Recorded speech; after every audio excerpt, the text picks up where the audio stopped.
Hello world. Today we're going to talk about data types. So in Python, for example, you can just say a equals hello. In C++, you can't do that. You have to tell the compiler that it is a string in this case.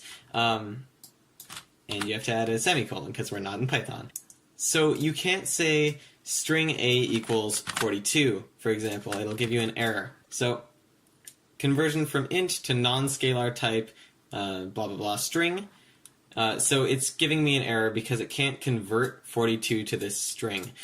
If I had an int, and integers in C++ are always whole numbers, but if we had 42.46, then what it would do, what you would think it would do, is give you an error because it's not a whole number. But some data types can be converted to others. So this 42.46 is going to be converted into an integer. We're actually just going to print out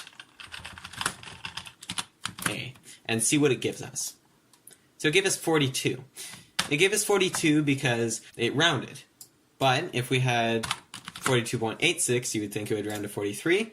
No, it rounds to 42 because the integer, all it does when converting from a float or a double or whatever, is it just takes off the decimal. It always rounds down. If I had a float,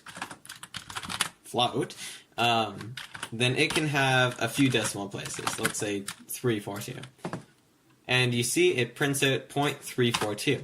So the same thing is with a double.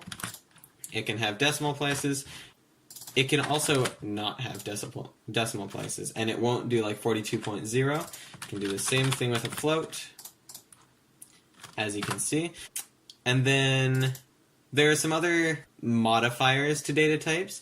For integers, you can do long integers. And what that is I think an integer is 8 bytes. I think the long is... No, the integer is 4 bytes and the long is 8 bytes. Another modifier that there is unsigned, which basically means that there can't be negative numbers. So if I put a negative number in there, and it's going to give me this massive number. Because what it's doing is it's going, hey, you're below 0. You know what we're going to do? We're going to go max, or we're going to give you the number for the maximum value that an integer can be, and then just take away 42. And so that's what that number is. That is 4 billion. But we can do the reverse and go signed int equals a, which is like the default, and now we can have negative 42. So that's another modifier that we can have. We can also do short int a. So I'm pretty sure that's, if an integer is 4 bytes, then the short integer is 2 bytes, which is a pretty small maximum. Now, another data type that we have is the char. So the char, or character, is a character. It can't be 2, it can only be 1, and for characters you have to put them inside single quotes. For strings you put them in double. For characters, you put them in single. So now if we print that out, we can see we've got hello A. If we change this to B, if we change it to NB, then it just gives us B. So as you can see, they don't quite work as expected when you have more than one in the single quote. However, if you do a backslash and an N, that still counts as one character. And so you see we have a new line. So if we got rid of that, we have to put something in it, then you can see that this process return 0 is right under the hello. If we give it the new line, then it's a space below.